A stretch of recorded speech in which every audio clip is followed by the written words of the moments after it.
লাইনে আছো তোমরা সবাই? Yes sir. এই জুমটা অনেকদিন যাবত ইউজ করা হইতেছে, তো মাঝখানে কয়েকদিন বন্ধ ছিল না। আর এরা তো একটা প্রোডাক্ট তৈরি করছে ব্যবসার জন্য, বিজনেসের জন্য, বুঝছো? আমরা কিন্তু টিচার যারা জুম দিয়ে ক্লাস নিচ্ছি, ম্যাক্সিমাম টিচারই ওই ফ্রি ফ্রি ক্লাস করাই দিচ্ছি জুমের মাধ্যমে। ফ্রি ফ্রি, ওদের কোনো পেমেন্ট আমরা দেই নাই। ওরা পেমেন্ট নেয়ার জন্য খুব আগ্রহী, মেসেজ দেয় একটু পরপরই, 30 মিনিট হলে একটা মেসেজ দেয় যেটা পেমেন্ট দিয়ে আপনারা ইউজ করতে পারেন। আমার তো দরকার নেই, 40 মিনিটের ক্লাস আমার 40 মিনিট আমি এমনি ইয়ে করতে পারি, এই জন্য মাঝে মাঝে একটু ডিস্টার্ব করে। স্যার, হ্যাঁ বলো। আচ্ছা স্যার, আমরা তো জুমে বেশি করে অনেকে সবাই ক্লাস করে, তার জন্যই তো স্যার এই যে জুমে এরকম সমস্যা হয় না। হুম। তো আমরা যদি স্যার ফেসবুক বা মেসেঞ্জারে ক্লাস করি তাহলে কেমন হয়? ফেসবুক আর মেসেঞ্জারে এই স্টাইলে ক্লাস তো করা যাবে না। জুমের তুমি তো ওইভাবে দেখতেছো না, তুমি খালি আমাকে দেখতেছো। আমার এখানে তোমরা 40 জন বা 57 জন যখন অ্যাড হও, হ্যাঁ, একসাথে সবাই কিন্তু ইয়ের মধ্যে থাকে, আমার স্ক্রিনে থাকে। সবার এই ভিডিও অন থাকলে সবাইকে আমি একসাথে দেখতে পারি। Yes sir. তো এটা তো কিন্তু স্যার গুগল মিটে একসাথে করা যায় না। যদি সবার ভিডিও অন থাকে আর সবাই যদি কথা বলতে থাকে, একে একে শুধু ভিডিও দেখা যায়, সবার ভিডিও পিন হয়ে যায় না। ওইটাই আর কি। তো এই হিসেবে কিন্তু জুমে সবাইকে দেখা যায়। সবাইকে দেখা যায়। তো আমার এখানে ধরো 1 2 3 4 5 5 10 15 20 25 জন একসাথে আছে। তারপরে হচ্ছে 2 3 4 5 প্রায় 50 জনের মতো টোটাল পার্টিসিপেন্ট হচ্ছে 32 জন। তো দুইটা পেজের মাধ্যমে 32 জনকে দেখা যাইতেছে, বুঝছো? এই জন্য জুমটাই ভালো। আচ্ছা যাক, সবাইকে বাসি ঈদ মোবারক। ঈদ বাসি হয়ে গেছে না? 1 তারিখে ও স্যার। বাসি হয় নাই? স্যার আপনাকেও বাসি ঈদ মোবারক। স্যার আমি তো আগেই বললাম আমার ঈদ ভালোই কাটছে। তোমার ঈদ ভালোই কাটছে। আসলে মাঝে মাঝে দু একটা ঈদ ভালোই কাটে, সবসময় তো সব ঈদ ভালো কাটে না। আর ভালো কাটালেই ভাল লাগে আর কি, ঈদটা সুন্দর কাটে। জুবের বলতে থাকো। কাটা গায়ে আর নুনের সিটা দিস না। ওর ঈদ ভালো কাটে না, ঠিক আছে। বুঝছো? এই জন্য বলছে কাঁচা গায়ে নুনে ছেড়ে দিচ্ছে। আচ্ছা যাক, আমরা মোটামুটি অনেকদিন পরে আবার ক্লাস শুরু করতেছি। পরীক্ষা টরীক্ষা হয়ে গেছে সবকিছুই। এখন আমরা ইয়ারলি সিলেবাস থেকে পড়া শুরু করবো, ঠিক না? Yes sir. স্যার ইয়ারলি এক্সামটা কোথায় হবে? দেশের যে করোনা পরিস্থিতির কারণে কিছুই বোঝা যাচ্ছে না, বলা যাচ্ছে না। স্যার আর অনলাইন ক্লাস ভালো লাগে না, স্কুলে ক্লাস করব।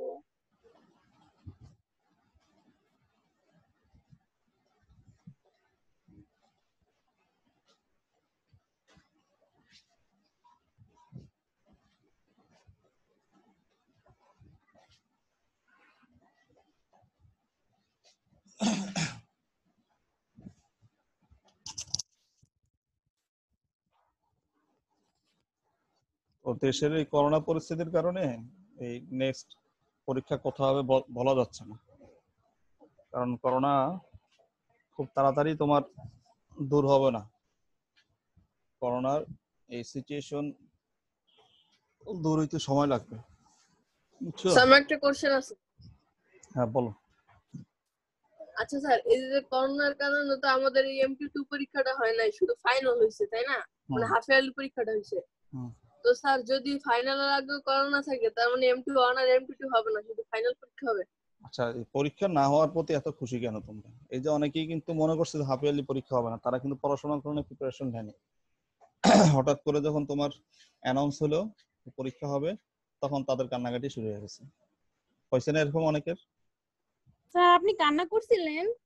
আমি কি পরীক্ষা দিছি নাকি, আমি কান্না করবো কেন? ও আচ্ছা। মানে যারা পরীক্ষার না হওয়ার জন্য টোটাল খুবই আগ্রহী ছিল, তারা কিন্তু পরে কান্নাকাটি করছে। কথাটা বুঝছো? এজন্য পরীক্ষা না হওয়ার জন্য মেন্টালি প্রিপেয়ার্ড থাকো না, পরীক্ষা হওয়ার জন্য মেন্টালি প্রিপেয়ার্ড থাকো। স্যার আমাদের পরীক্ষার কয়েকদিন আগে আমি খবরে দেখছিলাম যে মাইলস্টোনের বিরুদ্ধে টিভিতে দেখানো হইতেছিল যে ওনারা পরীক্ষা নিতেছে এই সে, আমি তো মনে মনে শিওর হয়ে গেছিলাম যে পরীক্ষা হবেই না। না, পরীক্ষা নিতেছে ওরা তো ওই সরাসরি পরীক্ষা নিচ্ছে, যদি নিয়ে থাকে বিষয়টা আমি জানি না।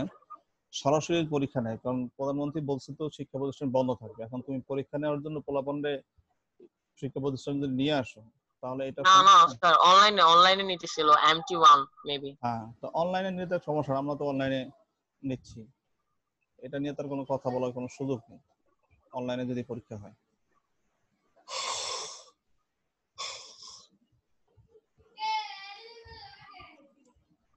তো পরীক্ষা ইনশাল্লাহ সামনেরটাও হবে। ওই একটা তো তোমরা পরীক্ষা দিয়ে অভ্যস্ত হয়ে গেছে, একটা কলম দিও তোমাকে, একটা পরীক্ষা দিয়ে তো তোমরা মোটামুটি তোমাদের প্র্যাকটিস হয়ে গেছে, আমাদেরও প্র্যাকটিস হয়ে গেছে। আমরা তো কখনো তোমার এই অনলাইনে ক্লাসও নেই নেই, পরীক্ষাও নেই নেই, আমাদেরও প্র্যাকটিস হয়েছে, তোমাদেরও প্র্যাকটিস হয়েছে। তো প্র্যাকটিস হওয়াতে সুবিধা হয়েছে, তোমরা এখন ভয় লাগবে না। তোমাদের ক্লাস যদি নাও হয় সেক্ষেত্রে মানে ক্লাস করতে সামনাসামনি ক্লাস যদি নাও হয়, পরীক্ষা তো হবে, পরীক্ষা প্রিপারেশনটা নিবা, কিছু করার তো নাই, বুঝছো না? তো আজকে আমরা এই ইয়ারলি পরীক্ষার সিলেবাস অর্থাৎ চতুর্থ অধ্যায় পঞ্চম অধ্যায় এই দুইটা অধ্যায় ইনশাআল্লাহ আমরা পড়বো। হ্যাঁ, এগুলো আরেকটা জিনিস বলে দিই, তোমাদের যে লেকচার ভিডিও, আমি কিছু লেকচার ক্লাসের যে লেকচার গুলো তোমাদের সাথে কথা বলে পড়াইছি জুমের মাধ্যমে। জুমের আগে তো আমরা ইউটিউবের যে ভিডিওগুলো দিছি সেটা তো ক্লাস ছাড়া এমনি subject wise topic wise lecture দিয়ে ওটা ভিডিও করে রেকর্ডিং করে ইউটিউবে আপলোড দিছে। আর এখন তোমার যদি ক্লাস যেগুলো হচ্ছে এই সরাসরি এই ক্লাসগুলো ইউটিউবে আপলোড দেওয়া হচ্ছে, বুঝছো? আর এগুলো হাফ ইয়ারলি সিলেবাস, কারো যদি দেখতে ইচ্ছা করে তাহলে দেখো, কয়েকটা ক্লাস আপলোড দেওয়া হয়েছে। আর এখন থেকে যে ক্লাসগুলো নেওয়া হবে এই ক্লাসগুলো তোমার ইউটিউবে আপলোড দেওয়া হবে। তোমরা যদি কোনো কারণে ক্লাস যদি মিস করো, ক্লাস অবশ্যই অ্যাটেন্ড থাকার চেষ্টা করবা, কারণ ক্লাসের সামনাসামনি কথা শোনার দ্বারা যে উপকারটা হবে আর ওই রেকর্ডিং কথা শোনার দ্বারা ওই উপকারটা হয় না, বুঝছো? এই জন্য ক্লাসগুলো ইয়েতে দিয়ে দেওয়া হবে, ইউটিউবে তোমাদের ওখানে দিয়ে দেওয়া হবে। তোমরা ক্লাসগুলো ওখান থেকেও চেষ্টা করলে দেখতে পারবা, ইচ্ছা করলে দেখতে পারবা। তো চতুর্থ অধ্যায় আমাদের হচ্ছে আখলাক নিয়ে। আখলাক মানে হচ্ছে চরিত্র, তো স্বভাব চরিত্র, আচার আচরণ, ব্যবহার। এটা আখলাক দ্বারা আমরা এগুলাই বুঝি, মানুষের দৈনন্দিন কাজকর্মের মাধ্যমে যেসব আচার ব্যবহার, চালচলন ও স্বভাবের প্রকাশ পায় সেসবের সমষ্টি হলো আখলাক। মানুষের মানে যে আচার আচরণ গুলো প্রকাশ পায়, চালচলন, কথাবার্তা, লেনদেন, এগুলোর মাধ্যমে যে আচার আচরণ গুলো প্রকাশ পায় এগুলো হচ্ছে আখলাক। মানব চরিত্রের সব দিকই আখলাকের অন্তর্ভুক্ত। মানব চরিত্রের সৎ ও অসৎ দিকগুলো বিচারে আখলাকে দুই ভাগে ভাগ করা হয়েছে, আখলাকে হামিদা ও আখলাকে জামিমা। মানে আখলাকে হামিদা ও আখলাকে জামিমা এই দুইটা ভাগে মানুষ চরিত্রকে ভাগ করা হয়েছে। তো আখলাকে হামিদা অর্থ হচ্ছে, আখলাক শব্দের অর্থ চরিত্র, আর হামিদা শব্দের অর্থ হচ্ছে প্রশংসনীয়। আর আখলাকে জামিমা মানে আখলাক শব্দের অর্থ চরিত্র, আর জামিমা শব্দের অর্থ হচ্ছে নিন্দনীয়। তাহলে প্রশংসনীয় চরিত্র ও নিন্দনীয় চরিত্র, প্রশংসনীয় আচরণ এবং নিন্দনীয় আচরণ, এই দুই ধরনের আচরণ মানব জীবনে প্রকাশ পায়, তার কথাবার্তা চালচলনের মাধ্যমে প্রকাশ পায়। তো এই আখলাক সম্পর্কে আমাদের জানতে হবে এবং আখলাকে হামিদার আমাদের অভ্যাস মানে হামিদা অভ্যস্ত হতে হবে, আর আখলাকে জামিমায় অভ্যস্ত হওয়া যাবে না। আখলাকে হামিদা কি? মানুষের দৈনন্দিন কাজকর্মের মাধ্যমে যেসব উত্তম আচার ব্যবহার, চালচলন ও স্বভাবের প্রকাশ পায় সেসবের সমষ্টিকে আখলাকে হামিদা বা উত্তম চরিত্র বলা হয়। যেমন পরোপকারিতা, শালীনতাবোধ, সৃষ্টি সেবা, আমানত রক্ষা, শ্রমের মর্যাদা, ক্ষমা। পরোপকারিতা এটাকে বলা হচ্ছে আখলাকে হামিদার একটা বিষয়, মানে অন্যের উপকার করা। পরোপকারিতা মানে কি? অন্যের উপকার করা। আরেকজন উপকার করলে তোমার লাভ কি? পুষ্পিতা বলো। আরেকজন উপকার করলে তোমার লাভ কি? পুষ্পিতা আছে? বিড়াল ছানা? জি স্যার, উপকার করলে প্রশংসা পাবো আর আর আল্লাহ খুশি হবে। আর আর নিজের কোনো লাভ নাই। সওয়াব বাড়বে, হুম সওয়াব বাড়বে। এটা এই জন্য স্যার আপনি জিজ্ঞাসা শুধু করলাম। আমারই দেখেন। বিড়াল তো বেশি চোখের সামনে পড়ে। আচ্ছা শোনো, এই জিনিসটা বলার কারণ হচ্ছে আমাদের সমাজে অনেক লোক আছে মানুষের উপকার করে লাভ নেই, উপকার করলে ক্ষতি হয়। এই কথাটা বলে না প্রায়, উপকার করলে লাভ নাই, উপকার করলে ক্ষতি হয়। এই কথাটা শুনছো? মানুষের কথাগুলো বলে?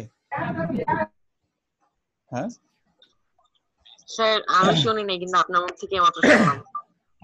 অনেকে বলে না মানুষের উপকার আমিও। করে কি লাভ, মানুষের উপকার করে কি লাভ, উপকার করলে ক্ষতি হয়। আসলে রাসূলুল্লাহ সাল্লাল্লাহু আলাইহি সাল্লাম হাদিসের মধ্যে বলছেন যে তুমি তোমার ভাইয়ের উপকার করো, সহযোগিতা করো, তাহলে আল্লাহ তোমাকে সহযোগিতা করো। ধরো তোমার চাচা বা মামা বা তোমার খালু বা ফুফা ঘুমাইতেছে, ঘুমাই খালু বা ফুফা এক্সাম্পল আর কি, তোমার বাবার কাছ থেকে 20 লক্ষ টাকা নিছে, সে জমি কিনবে, তার জমির দাম 1,20,00,000 টাকা। এখন 20 লক্ষ টাকা নিছে তোমার বাবার কাছ থেকে, সে বলছে যে আমি টাকাটা দিয়ে দিব 1 বছরের মধ্যে। 1 বছরের মধ্যে সে টাকা আর দিতে পারেনি। 1 বছর পরে যখন প্রায় 2 বছর হচ্ছে ওই সময় তোমার বাবা আবার বাড়ির কাজ ধরছে। তোমার বাবা বাড়ির কাজ যখন ধরছে, বাড়ি করতে তো অনেক টাকা লাগে, তোমার বাবা তাকে কি বলছে, তুমি তোমার কাছে 20 লাখ টাকা নিছিলা, 20 লক্ষ টাকা আমাকে দিয়ে দাও, আমি তো বাড়ির কাজ ধরছি, টাকাটা আমার লাগবে, তো 3 মাসের মধ্যে তুমি টাকাটা দিয়ে দিও। এখন তোমার ওই যে ফুফা টাকা নিছে, সে 3 মাসের মধ্যে টাকাটা দিতে পারেনি। এখন তোমার বাবা ওই টাকার আশায় টাকা অন্য জায়গাতে জোগাড় করে নেই, এখন তো ওই টাকার জন্য বাড়ির কাজ বন্ধ হয়ে আছে। তখন তোমার বাবা যখন কারো কাছে চায় নাই, জোগাড় করার চেষ্টা করেন, চিন্তা করছে যে আমার তো বোন জামাই টাকা নিচ্ছে, সে তো টাকা সময় মতো দিয়ে দিবে। এখন বোন জামাই যখন টাকা দেয়নি, তখন তোমার বাবা 2-5 জনের কাছে টাকা চাইলো, পরে একজন বলতে ঠিক আছে তুমি টাকাটা নাও, আমার সময় মতো আমাকে যখন কাজে লাগবে তুমি আমাকে টাকা দিয়ে দিও। এখন এই যে ঘটনা ঘটলো, টাকা সে নিল, সে দিতে পারলো না, আরেকজনের কাছে চাওয়া হলো, সে দিয়ে দিল। রাসূলুল্লাহ সাল্লাল্লাহু আলাইহি ওয়াসাল্লাম যেটা বলছেন যে তুমি যদি কারো উপকার করো, তাহলে আল্লাহ তাআলা তোমার কোনো একজনের মাধ্যমে তোমারও উপকার করবে। রাসূল কিন্তু এটা বলে নাই যে তোমার যার মাধ্যমে যাকে তুমি উপকার করছো তাকে দিয়ে আল্লাহ তোমার বিপদ সারাবে, তোমার উপকার করবে। রাসূল বলছে কোনো একজনের মাধ্যমে আল্লাহ তোমাকে উপকার করবে। তো আমাদের সমাজের সিচুয়েশনটা হচ্ছে যে আমরা যার উপকার করি, আমরা হিসাব করি তার কাছ থেকেই আমি আমার উপকার প্রয়োজনের সময় তার কাছে সহযোগিতা পাবো। তো তার কাছে যদি সহযোগিতা না পাই, তখন মন টন খারাপ হয়ে যায়, সম্পর্ক নষ্ট হয়ে যায়, এই ধরনের বিষয়গুলো হয়। কিন্তু এই ধরনের বিষয়গুলো হওয়া উচিত না, কারণ তোমার কার্য উদ্ধার হওয়াটাই হচ্ছে মূল লক্ষ্য। তোমার টাকা দরকার, টাকাটা কোনোভাবে ম্যানেজ হওয়াটাই মূল লক্ষ্য। কে দিল না দিল ওইটা আসলে মূল লক্ষ্য না, মুখ্য বিষয় না। এই কথাটা এইভাবে ভেঙে বলার উদ্দেশ্য হচ্ছে যে এই ধরনের সিচুয়েশন আমাদের সমাজে অনেক বেশি হচ্ছে। উপকার করছো, পরবর্তীতে তোমার বিপদের সময় সে উপকার করে নাই, সেজন্য তুমি তার সাথে সম্পর্ক নষ্ট করে দিছো। এখন একজন একজনের চেহারা দেখলে মুখ ঘুরায় নেই, এটা আসলে উচিত না। উচিত হচ্ছে কি, তোমার বিপদের সময় আল্লাহ তোমাকে উদ্ধার করছে, এটা হচ্ছে মূল বিষয়। কার মাধ্যমে উদ্ধার করছে এটা মূল বিষয় না। কথাগুলো বুঝছো? আচ্ছা সঞ্জিত 105 ক্লাসে আসো? সঞ্জিত 105, তুমি কি ডে শিফটে কোন সেকশনে ছিলে? স্যার এটা আমার বোনের ছবি। স্যার ও আমি সেটা বলতেছি না, আমি বলতেছি যে তুমি ডে শিফটের কোন সেকশনে ছিলা? স্যার আমি মর্নিং শিফটে। মর্নিং শিফটের? ও ইয়েস স্যার। তোমার বোনের ছবি দিয়ে রাখছে কেন? জুমের মধ্যে নিজের ছবি দেওয়া উচিত, কারণ ক্লাস আমার বোনও ইআইডি তে ক্লাস করে তো এলপিএস এর সেজন্য। ও সেও আবার এই জুমের মাধ্যমে ক্লাস করে? হ্যাঁ তো ভালো হইছে। আর কে কে ক্লাস করে তো তোমাদের প্লে বাসায়? স্টুডেন্টেরও ক্লাস হয়, আর প্লেতে পারে যারা এখন খেলা বাদে কিছু বুঝে না। আর কে কে ক্লাস করে তোমার বাসায় জুমের মাধ্যমে? স্যার ও আর আমি আর কেউ না স্যার। বিশাল অবস্থা। ওইদিন আমাদের কলেজের একজন গুরুত্বপূর্ণ ব্যক্তি সে বলতেছে ওনার 3 ছেলে মেয়ে, তিনজনেই তোমার ক্লাস করতে হয় জুমের মাধ্যমে, এবং ওনার হাজবেন্ড ওয়াইফ দুইজনেই তোমার টিচার, দুইজনও জুমের মাধ্যমে বিভিন্ন মিটিং টিটিং এটার সাথে অ্যাড হইতে হয়। তো বাসায় মোবাইল হচ্ছে 3টা, এখন মোবাইল লাগে 5টা। আর ছোট বাচ্চাদের তো কেউ মোবাইল দিতে চায় না।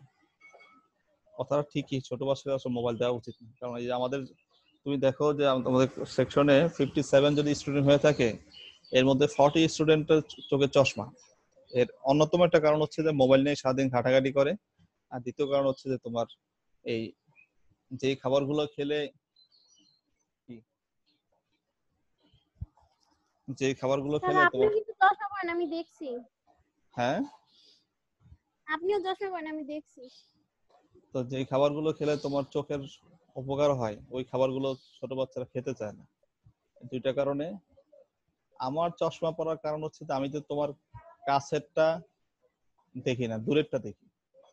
এটা কয়দিন যাবতীয় সমস্যাটা সিরিয়াস না, হালকা সমস্যা। ওই মাঝে মাঝে তোমার ল্যাপটপে বসলে বেশিক্ষণ চোখে আলো লাগে, তখন চশমাটা পরি। কি দেখো এই দুই ঝুড়ির মধ্যে কোনটার মধ্যে দেখো।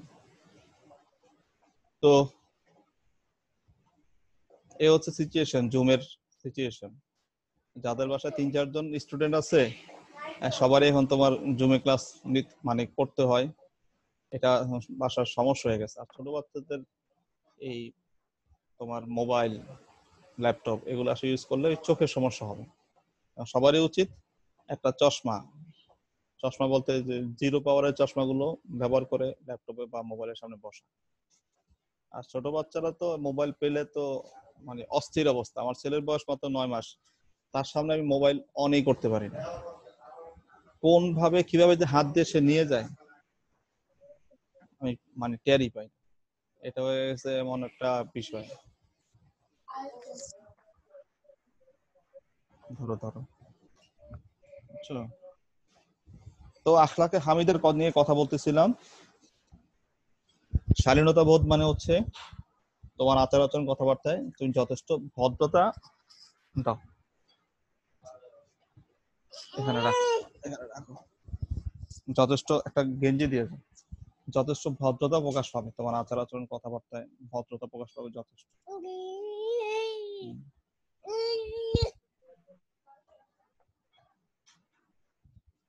তারপরে হচ্ছে তোমার সৃষ্টির সেবা, মানে কারো কোনো ক্ষতি না করে। রাস্তা দিয়ে হেঁটে যাচ্ছ, একটা কুকুরের বাচ্চা দেখলা, দেখে তুমি লাথি দিয়ে ড্রেনে ফালাই দিলা।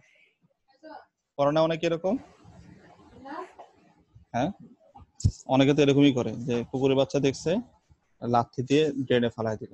না, এই ধরনের কাজগুলো করা যাবে না।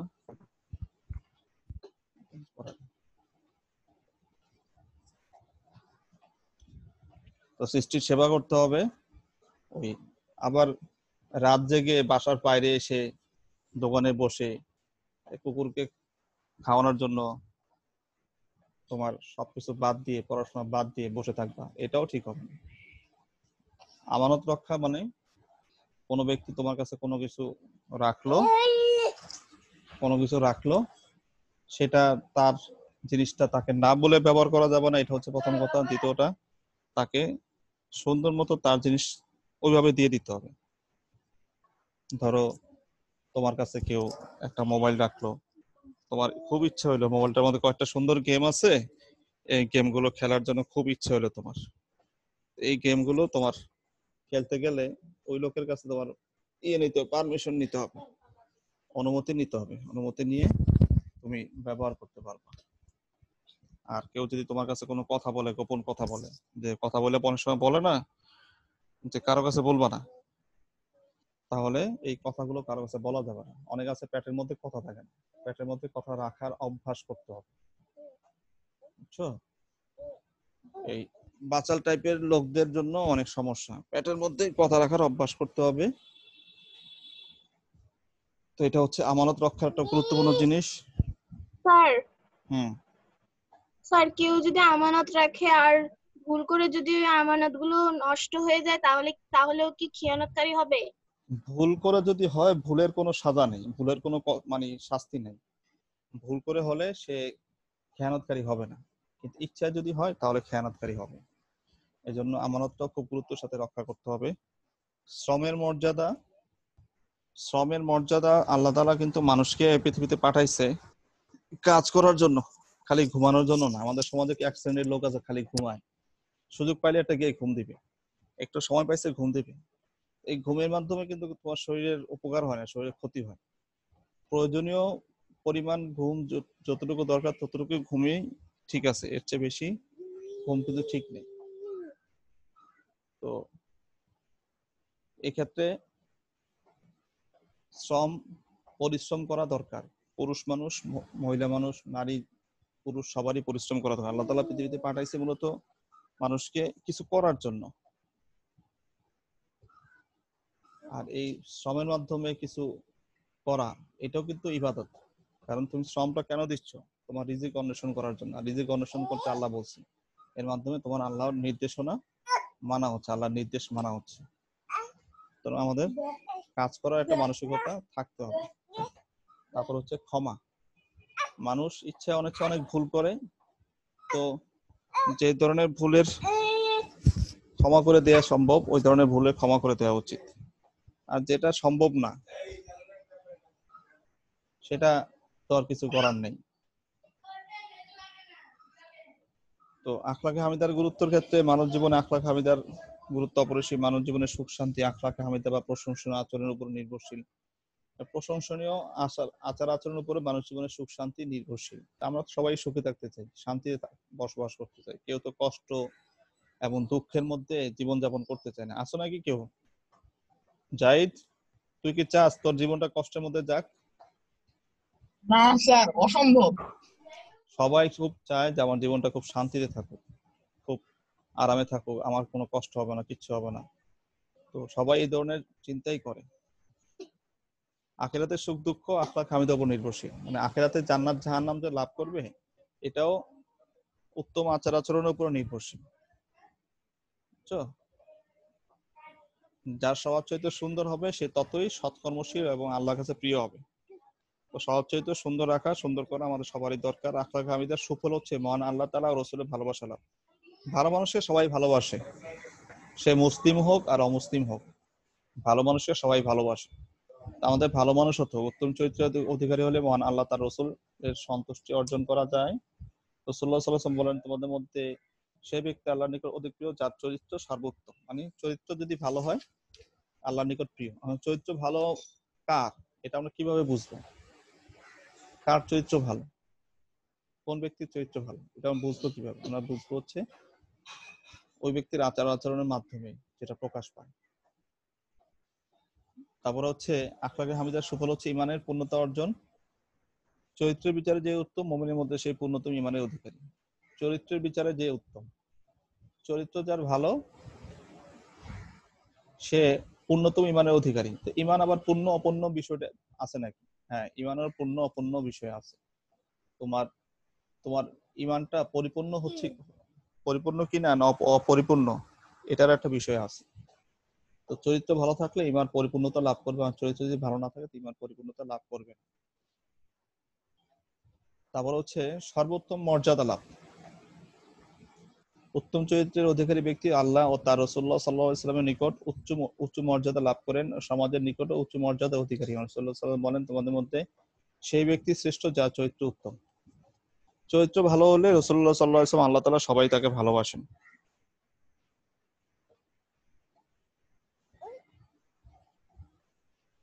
আমাদের চরিত্রটা ভালো করতে হবে, ভালো অভ্যাস আমাদের অভ্যস্ত হতে হবে। চরিত্রটা সুন্দর করার জন্য সর্বদাই চেষ্টা করতে হবে। তো চরিত্র ভালো হলে সমাজে মানুষের মর্যাদা মানে সম্মান করে।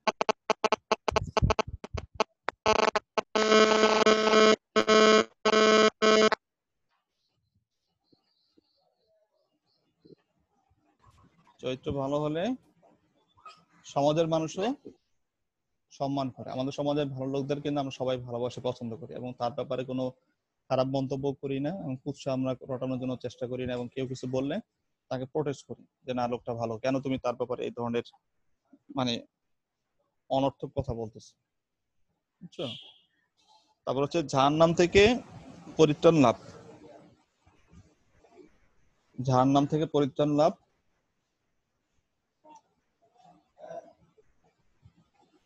চরিত্র ভালো হলে তার শাস্তি হবে না, সে জান্নাত লাভ করবে, তাহলে সে জান্নাতেই হবে। তুমি যাবে না?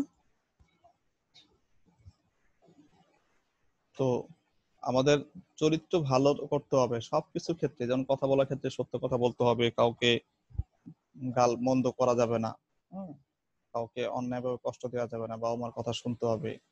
আর বাবা মার কথার ক্ষেত্রে আমি যে কথা সবসময় বলি, প্রত্যেক ক্লাসে বলি, তুমি বুঝো আর না বুঝো, তোমার আব্বু আম্মু যা বলে তাই শুনবা, বুঝছো? তুমি বুঝো আর না বুঝো, তোমার আব্বু আম্মু যেটা বলে সেটাই শুনবে। সেটা শোনার জন্য তোমাকে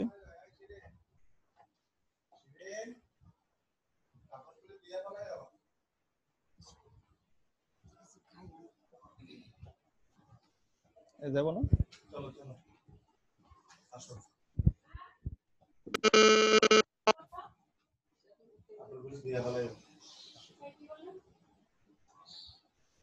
আসো আসো, তোমার ছেলে যাবে না, তোমার সাথে থাকবে।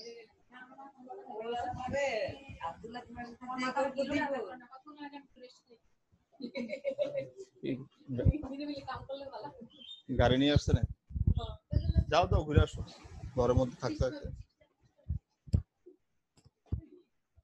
তো যে কথাগুলো বললাম এই কথাগুলো খেয়াল করবা, ওইভাবে চলার চেষ্টা করবা, জীবনটাকে আসলে সুন্দর করতে পারলে নিজেরই সুবিধা। বিষয়টা এরকম না যে তোমার জীবন সুন্দর হলে তোমার আব্বু আম্মুর জন্য খুব উপকার। হ্যাঁ, আব্বু আম্মুর উপকার আছে। কিরকম উপকার আছে জানো? ছেলে মেয়েকে বিয়ে দিতে গেলে তার কোনো কষ্ট করতে হবে না, মানুষ এক বাক্যে রাজি হয়ে যাবে। তারপর মানুষ সম্মান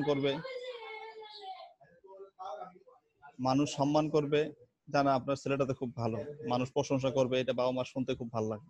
এটা হচ্ছে আব্বু আম্মুর সুবিধা। আর আব্বু আম্মুর সুবিধা কি আছে? হ্যাঁ, তুমি যদি ভালো চাকরি বাকরি করো তো বাবা মার সাথে পাশে যদি থাকো, বাবা মার দায়িত্ব যদি নাও তো বাবা মা খুব শান্তিতে থাকবে। তো বাবা মার উচিত যে ছেলে মেয়েদের উপরে যাতে ডিপেন্ড হতে না হয়, সেজন্য যখন সে চাকরি বাকরি করবে নিজের জন্য ব্যবস্থা করে নেয়। সবাই তো আর পারে না, অনেক সময় দেখা বাধ্য হয়ে ছেলে মেয়েদের উপর ডিপেন্ড হতে হয়। কিন্তু বাবা মা যদি ছেলে মেয়েদের উপর ডিপেন্ড হয়, এটা ছেলে মেয়ের জন্য লাভ, ছেলে মেয়ের জন্য লস না। আছে না, কিছু কিছু জায়গায় টাকা পয়সা খরচ করলে কোনো লস নাই, তো ভালো ক্ষেত্রে টাকা পয়সা খরচ করলে কোনো লস নাই, ওটা লাভ, ওটার বেনিফিটটা খুব ভালোভাবে পাওয়া যায়। তুমি ধরো আজকে তোমার বাবা মার জন্য টাকা পয়সা খরচ করতেছো, 2 দিন পরে তুমি আর ছেলে মেয়েও তোমার জন্য টাকা পয়সা খরচ করবে, কোনো দ্বিধা করবে না যে কেন তার জন্য টাকা পয়সা খরচ করবো, আমি ইনকাম করতেছি। মানুষ যা ইনকাম করে তার 10% থেকে সর্বোচ্চ 20% নিজের জন্য সে খরচ করতে পারে, আর বাকি 80% আরেকজনের জন্য সে খরচ করে। এটাই দুনিয়ার সিস্টেম। 10 থেকে 20% তার নিজের জন্য খরচ করে, মানে সে ভোগ করে। ধরো যে টাকা ইনকাম করলো তার 10% সে নিজের খাওয়া দাওয়া, নিজের পোশাকের জন্য সে ব্যয় করে, বাকি 90% টাকা সে অন্যদের জন্য, পরিবারের অন্য লোকদের জন্য সে ব্যয় করে। আর স্যার যে নিজে থাকে একা একা থাকে, একা থাকলো কতদিন আর একা থাকে? একটা মানুষ চাকরি বাকরি করার পরে বিয়ে শাদী করে না, তা তো একা থাকলো না। প্রথম তার স্ত্রী হইলো, কিছুদিন পরে ছেলে সন্তান হইলো, তাদের জন্য সে খরচ করে, এটাই স্বাভাবিক নিয়ম। আর যদি বাবা মা থাকে, বাবা মার জন্য খরচ করে। তো মানুষ স্যার যদি পরিবারে 2 জন থাকে, হাজবেন্ড আর ওয়াইফ, নিজের জন্য 90% আর ওয়াইফের জন্য 10% খরচ করলে না, ওই ওয়াইফের জন্যই গিয়ে দেখা যাবে যে তোমার ওই বাকি 40 থেকে 50% ওয়াইফের জন্য খরচ করতেছে। আর তোমার ওই যে নিজের জন্য যে 10% সে খরচ করে, ওয়াইফের জন্য যে জন্য যদি আরো 40 থেকে 50% খরচ করে, বাকি টাকাটা সে সঞ্চয় করবে। এই সঞ্চয় করার পরে ওই টাকাটার মানে যে পরবর্তীতে যে ভোগ করবে সেটা তো সে ভোগ করবে না, তার উত্তরসূরি যারা আছে তারা ভোগ করবে।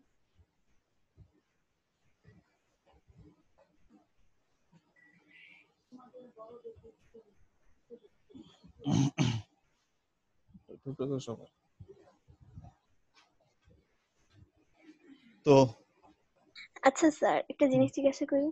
বলো। তো স্যার, আমি না এক জায়গায় শুনেছিলাম যে কুরবানি ঈদের সাথে নাকি আকিকা দেওয়া যায়, নাকি স্যার এটা কি দেওয়া যায় কি যায় না? এটা দেয়া যায়। অনেকে আছে যে, শোনো, আমাদের সমাজে আসলে বিভ্রান্তি সৃষ্টি করার মতো লোক অভাব নেই। অনেক লোকই আছে বিভ্রান্তি সৃষ্টি করার জন্য বসে আছে। যেমন ইহুদিরা বসে আছে, কাফের মুশরিকরা বসে আছে, আমাদের মুসলমানদের মধ্যেও অনেক বিভ্রান্তি সৃষ্টি করার জন্য বসে আছে। তো ছোটবেলা থেকে দেখে আসছি, এটা একটা বিষয়। দ্বিতীয় বিষয় হচ্ছে যে, এটা আমি মাদ্রাসায় পড়ছি, সেখানেও আমি পড়ছি যে আকিকা কোরবানির সাথে দেয়া যায়, এটাতে কোনো সমস্যা নেই। এখন এই কিছু কয়েক বছর যাবত শুনতেছি তারা বলতেছে যে আকিকা কোরবানির সাথে দেয়া যায় না। তো আমাদের সমাজে ফাইভেও তো পড়ছি বইয়ে দেয়া যায়, এটা তো আমরা সবসময় জেনে আসি। আর আমাদের সমাজে সামর্থ্যবান লোকের সংখ্যা কিন্তু কম। আমার ছেলে হয়েছে আলহামদুলিল্লাহ, আমি এক সপ্তাহের মাথায় তোমার 2টা খাসি 2 মাদ্রাসায় দিয়ে দিছি আকিকার জন্য। তখন তো করোনা ছিল, মানে করোনা ছিল না, মানে আমি ছিলাম, ওই ছেলে হয়েছে শ্বশুরবাড়ি এলাকায়, তো লোকজনকে দাওয়াত দিয়ে খাওয়ানোর মতো সুযোগ ছিল না। ওখানে আমি 2টা খাসি, 2টা এতিমখানা মাদ্রাসা যেখানে দরিদ্র দুস্থরা থাকে, সেখানে দিয়ে বলছে যে এই নামে এটা আকিকার জন্য আপনার কাটবেন। 7 দিন করছে। এখন হসপিটালের বিল আমাদের দেশের যে অবস্থা, তোমার 60,000, 70,000, 80,000, 1 লক্ষ টাকা পর্যন্ত হসপিটালে বিল হয়ে যায়। তো হসপিটালে বিলের পরে আবার তোমার 30-40,000, 50,000 টাকা খরচ করে আবার আকিকা দেওয়া, এটা আমাদের জন্য মধ্যবিত্ত পরিবার এবং উচ্চবিত্ত পরিবারের জন্য অনেক সময় সমস্যা হয়ে যায়। এই জন্য অনেকে আকিকা দিতে পারে না। আকিকার নিয়মটা হচ্ছে 7 দিন, 14 দিন, 21তম দিন, মানে প্রতি 7 দিন পর পর এটা দেয়া যায়। তো এইভাবে আকিকা তো অনেকে দিতে পারে না। তো এরা কি করবে? এরা পরবর্তীতে দেখা যায় যে কোরবানির সময় গরু কিনছে, দুজন মিলে গরু কিনছে, তো দুজনে গরু কিনলে এক একজনের জন্য 3টা বা আরেকজনের জন্য 4টা নাম। তো সে কি করলো, নিজের নামে একটা কোরবানি আর বাকি 2টা নামে তার ছেলের আকিকা দিয়ে দিল। এটা কোনো সমস্যাই নেই। এবং যারা বলে তারা কি বুঝে বলে তারাই জানে। আর আকিকাটা দেয়াটা যদিও সুন্নত, কিন্তু আকিকার গুরুত্ব অনেক বেশি। কারণ ছোট্ট শিশুকে যখন আকিকা দেওয়া হয়, একটা সদগার মতো করা, এর কারণে তার রোগ বালাই অনেক কিছু থেকে সে রক্ষা পায়, বুঝছো? এই জন্য আকিকা কোরবানির সাথে দেয়াটা যায় না, বিষয়টা এরকম না। কারণ যারা বলে তারা তো বলেই, সমাজের মধ্যে এই ধরনের লোক থাকবে, খালি না না না স্যার, না। আমার একটা কোশ্চেন আছে। হ্যাঁ বলো। স্যার, ইমানের পূর্ণতা অর্জনে বলেছে যে চরিত্রের বিচারে যে উত্তম মুমিনদের মধ্যে সেই পূর্ণতম ইমানের অধিকারী। পূর্ণতম ইমান মানে কি? যে ইসলামের সব বিষয়ে বিশ্বাস করে আর তা পালন করে। আর অপূর্ণ ইমান মানে কি? যে অর্ধেক বিষয় পালন করবে, অর্ধেক বিষয় মানবে না, না, এরকম। মানে ইমান পরিপূর্ণ না বুঝছে, তার বিশ্বাসটা পরিপূর্ণ না, কেমন জানি সংশয় আছে, সন্দেহ আছে। অনেকে কাজ করলে মনে হয় না যে কাজের মধ্যে কেমন সে যে সন্দেহ পোষণ করতেছে, কাজ করতেছে বাট সন্দেহ পোষণ করতেছে, নামাজ পড়তেছে তার মধ্যে একটা সন্দেহ আছে, নামাজ পড়ে কি লাভ, পড়াশোনা করতেছে বাট পড়াশোনা করে কি লাভ, তার মনের মধ্যে এই ধরনের একটা কোশ্চেন তৈরি হয়ে আছে অনেক আগে থেকে। এই ধরনের লোক আছে না আমাদের সমাজে? তার ইমান যদি পরিপূর্ণ না হয়, সেক্ষেত্রে তার এই ধরনের সন্দেহ থাকবে। আর যার ইমান পরিপূর্ণ থাকবে, সে বলতো না, নামাজ পড়েই তো জান্নাত লাভ করা যাবে, আমি নামাজ পড়ে আল্লাহ আমাকে জান্নাত দিবে, আল্লাহকে খুশি করার জন্য আমি নামাজ পড়ি, আমি পড়াশোনা করি যে আমার জীবনটা সুন্দর হবে। হ্যাঁ, তো এই ধরনের লোকও আছে, আবার ওই ধরনের লোকও আছে। তো এই সন্দেহ পোষণ করে যারা কাজ করে তারাই মূলত পরিপূর্ণ ইমানের অধিকারী না। এটাই বোঝাচ্ছে যে ইমানের পূর্ণতা অর্জন, বুঝছো? ইমানের পূর্ণতা অর্জন মানে ভালো চরিত্রের লোকদের ইমানের পূর্ণতা অর্জন থাকে, আর যারা ভালো চরিত্রের না তাদের ইমানের পূর্ণতা থাকে না। আমার ক্লাসের সময় খুব বেশি আর নাই। আচ্ছা, আমরা পাঠ একটা ভালো করে পড়বো। আমি প্রথম দিন বেশি পড়ানোর ইচ্ছাও ছিল না, আর ইচ্ছা করে বেশি পড়াচ্ছি না। পাঠ একটা ভালো করে পড়বা, এটা থেকে প্রচুর প্রশ্ন থাকে পরীক্ষার মধ্যে, এটা থেকে প্রশ্ন থাকে প্রচুর। তো আখলাক কাকে বলে, আখলাকের প্রকার, আর আখলাকে হামিদার যে সুফলগুলো এগুলো মুখস্থ করবা, ঠিক আছে? সবাই ভালো থাকো, সুন্দর থাকো, আচ্ছা স্যার, সুস্থ থাকো। হ্যাঁ বলো, সময় কিন্তু নাই, যে কোনো সময় লাইন কেটে যাবে। এখানে হুম। এখানে দেওয়া আছে যে একটা যে লাস্টে একবারে জাহান্নাম থেকে পরিত্রাণ লাভ, এখানে একটা হাদিস দেওয়া আছে যে মহানবী সাল্লাল্লাহু আলাইহি ওয়াসাল্লাম বলেছেন আল্লাহ তাআলা যার গঠন ও স্বভাব সুন্দর করেছেন। এখানে গঠন বলতে কি? গঠন বলতে আসলে শারীরিক গঠনটাই উদ্দেশ্য। হ্যাঁ, আর সুস্থ মানুষের কিন্তু স্বভাবও সুন্দর হয়, আর অসুস্থ মানুষের স্বভাব অটোমেটিকলি একটু অসুন্দর হয়ে যায়, কারণ তার শক্তি নাই, সে কি করবে? যে সুস্থ থাকে, চরিত্রের